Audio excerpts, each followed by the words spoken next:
अगर आप भी लेना चाहते हैं देश दुनिया की तमाम जानकारी तो आज ही सब्सक्राइब करें हमारे चैनल को। साथ ही नीचे दिए बेल आइकन को जरूर दबाएं ताकि हर अपडेट आप तक पहुंच सके।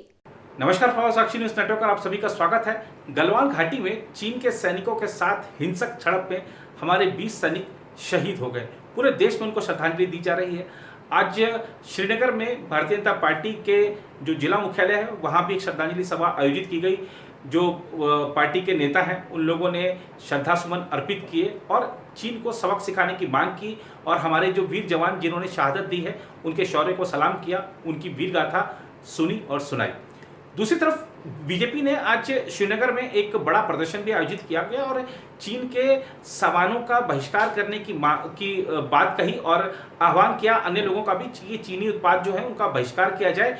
चीन के विरोध में नारेबाजी की गई, चीनी राष्ट्रपति शी जिनपिंग के विरोध में नारेबाजी की गई, हमारी सेना की जय जयकार की गई और इस तरीके से वहाँ पर आप देख सकते हैं किस तरह से दृश्यों में लोग बड़े आक्रोशित थे और आक्रोश स्वाभाविक है क्योंकि जिस तरीके से धोखे के साथ हमारे जो सैनिक हैं उनके साथ उन पर हमला किया गया। हालांकि हमारे सैनिकों ने भी तगड़ा जवाब दिया और वो मारते मारते मरे हैं, लेकिन ये जो सब कुछ हुआ इसको टाला जा सकता था। भारत सरकार ने साफ साफ कहा है कि जो ये सब कुछ हुआ ये चीन की सुनियोजित साजिश थी और इसका परिणाम भुगतना होगा। इस बात को लेकर प्रधानमंत्री नरेंद्र मोदी भी स्पष्ट राय व्यक्त कर चुके हैं कि शहीदों का बलिदान व्यर्थ नहीं जाएगा, लेकिन लोगों का गुस्सा स्वाभाविक है। खासतौर पर हम देखते हैं कि 20 हमारे जो शहीदों के जो पार्थिव देह जब आज उनको अंतिम संस्कार किया जा रहा था तो आप देखिए कि किस तरीके से शहर शहर कई किलोमीटर लंबी शव यात्राएं चली हैं। लोगों में इस समय चीन के खिलाफ आक्रोश है वो नजर आ रहा है और चीन को ये बात अब गौर करनी चाहिए कि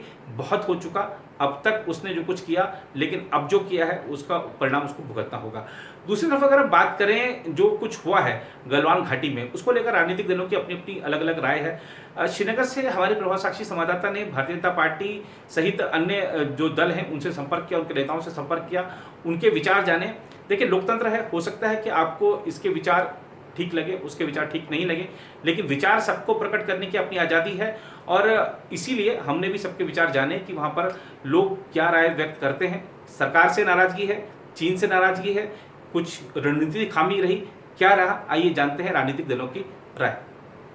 देखिए, पहले मैं आपके चैनल के माध्यम से जिस तरीके से पूरा देश अभी दुख में है कि जो हमारे कल लगभग 20 के जवान हमारे शहीद हो चुके हैं, इस दुख की कड़ी के साथ पूरा देश इकट्ठा है और भारतीय जनता पार्टी इस चीज़ के साथ है।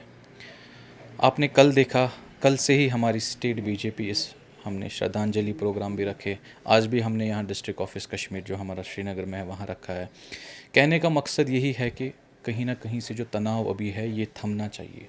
जो अभी नरेंद्र मोदी सरकार है, आपने देखा इन 6 सालों में जो अचीवमेंट्स हुई है, कहीं ना कहीं अब जो हमारे पड़ोसी मुल्क हैं उनको कहीं रास नहीं आ रही है और वो नहीं चाहते जो ये अभी तरक्यात मुल्क जो कि पिछले 70 सालों से कहीं ना कहीं पीछे रह गए थे, आज जो बाकी इंटरनेशनल लेवल पे काफ़ी आगे चला गया। तो मुझे लगता है कि कहीं ना कहीं जो हमसाये मुल्क हैं उनको रास नहीं आ रहा है, जिसकी आपने शैतानी कल देखी। देखिए साफ सी बात है, तनाव बॉर्डर पर आते रहते हैं, इसमें कोई शक नहीं है। पिछली बार भी अगर हम पीछे की बात करें होता रहता है क्योंकि ये बॉर्डर फेंस है, कहीं हम आगे जाएंगे कहीं वो पीछे जाएंगे तो चलता है। लेकिन अब जो ये तनाव अभी बना है, इसमें जो आपस में इनको मुठभेड़ हुई उसमें पूरे देश के साथ हम भी खड़े हैं। इस दुख की घड़ी में हम पूरे उन लवाकिन जो ये शहीद जहाँ पर हुए उनके घरों के लवाकिन के भी साथ है और इंशाल्लाह हम अल्लाह ताला से दुआ करते और हमारे नरेंद्र मोदी प्राइम मिनिस्टर, हमारे हमदर्द प्राइम मिनिस्टर, उनसे अपील करता हूँ जितना जल्दी हो सके इस पर थोड़ा इस तनाव को हम पीस में लाएंगे और इंशाल्लाह हम ये कामना करेंगे कि जो लवाकिन हैं उनके घर को शांति मिले। पूरा कश्मीर यूनिट और डिस्ट्रिक्ट श्रीनगर इकट्ठा हुए श्रद्धांजलि देने के लिए। देखिए जो चाइना का रोल रहा हमेशा, चाहे 65 का वार हो चाहे आज जो कर रहा है वो, उसकी हमेशा ये ड्यूअल पॉलिसी रही और वो जब भी उसको मौका आता है तो वो पीठ पीछे छुरा मारता है। तो अब वो 65 वाला इंडिया नहीं रहा, अब ये 2020 वाला भारत है, मोदी जी का भारत है और हम इनको अच्छी तरह से हमने इनको जवाब दिया है। हालांकि वो नहीं बोलते हैं कि हमारी कैजुअल्टी हुई है। अगर हमारे 20 शहीद हुए हैं, 20 जवान शहीद हुए, उसमें एक ऑफिसर हैं, तो हमने भी, इंडिया ने भी, भारत के फ़ौज ने भी उनके 50 के करीब मार गिराए। तो उनको तब भी अकल नहीं आ रही है कि देखिए अब वो भारत नहीं रहा है। अब तो भारत एक महान देश है।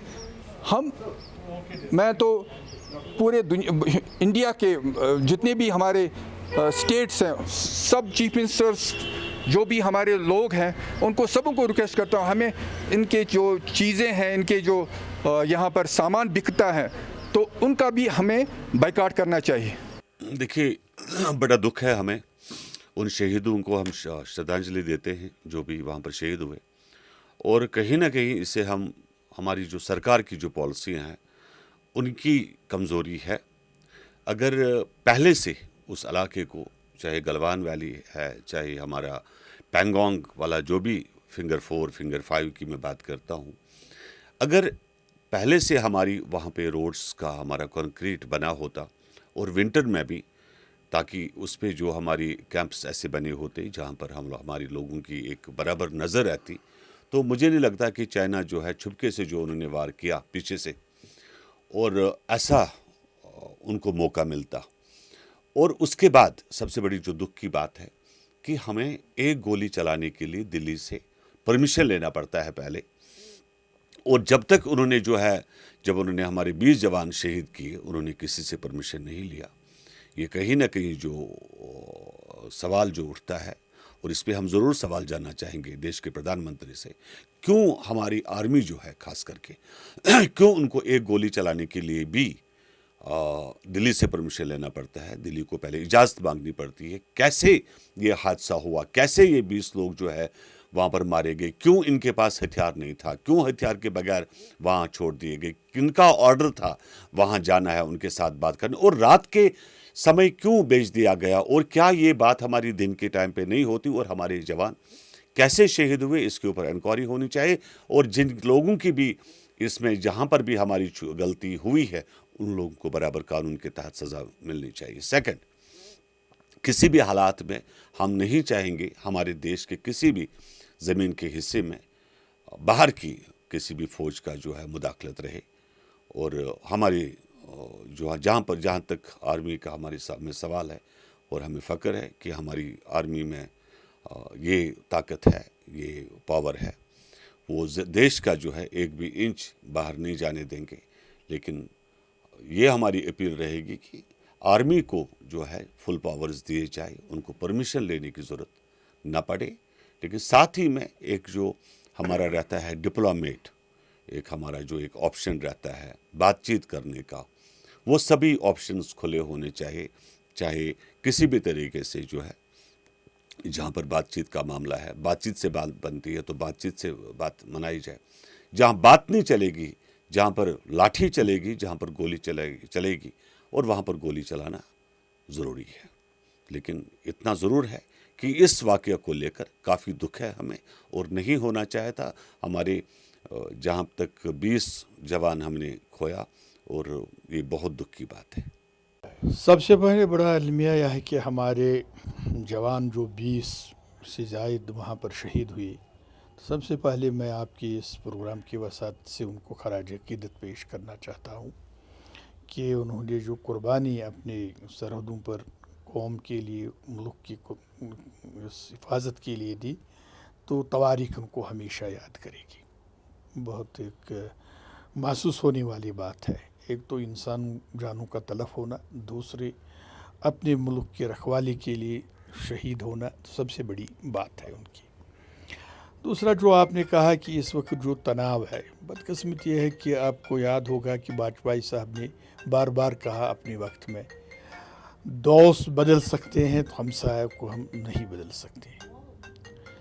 जो हमारे हमसाया ममालिक है, हमारी कंट्री को चाहे, यहाँ की लीडरशिप को चाहे कि मुल्की मफाद के लिए हमें तमाम चीज़ों को मद्देनज़र रखते हुए अपने इर्द गिर्द के माहौल को सियासी तौर, इक़्तिसादी तौर ठीक करने की कोशिश करनी चाहिए। हमारी पॉलिसी वो मस्बत होनी चाहिए जिससे रोज़मर्रा हमें इन मामलात का मुकाबला न करना पड़े। जंग जदल किसी चीज़ का हल नहीं है। जो तवारीख़ भी गवाह है और ये जो मामला है हमारे सारे मुल्क को मुत्तहिद होकर इस बारे में आज बेक ज़बान खड़ा होना चाहिए और इफ़ामुत जंग के बदले इफ़ामुत तफ़हीम का रास्ता ही इख्तियार करना चाहिए। उसमें हम सब लोगों की भलाई है, दोनों ममालिक की भलाई है। तो मुझे लगता है कि हमारी लीडरशिप को पहले इस चीज़ की तरफ तवज्जो देनी चाहिए कि इतना नुकसान क्यों हुआ, क्या उस बारे में संजीदगी से देखने की ज़रूरत, क्या उनके पास ऐसे इख्तियारात नहीं है जब उन पर कोई हावी हो जाए फिर उनको इख्तियारात दिए जाते हैं कि आप यहाँ से वापसी इसका जवाब दें। फ़ौज के बारे में एक मस्बत तरीक़ाकार होना चाहिए कि वो किस वक्त तक इंतज़ार करे, बल्कि उनको ये इख्तियार होना चाहिए इन मामलात में आज खुद जब उन पर कोई हमला करे वो उसका बर वक्त वापस उसका जवाब दे।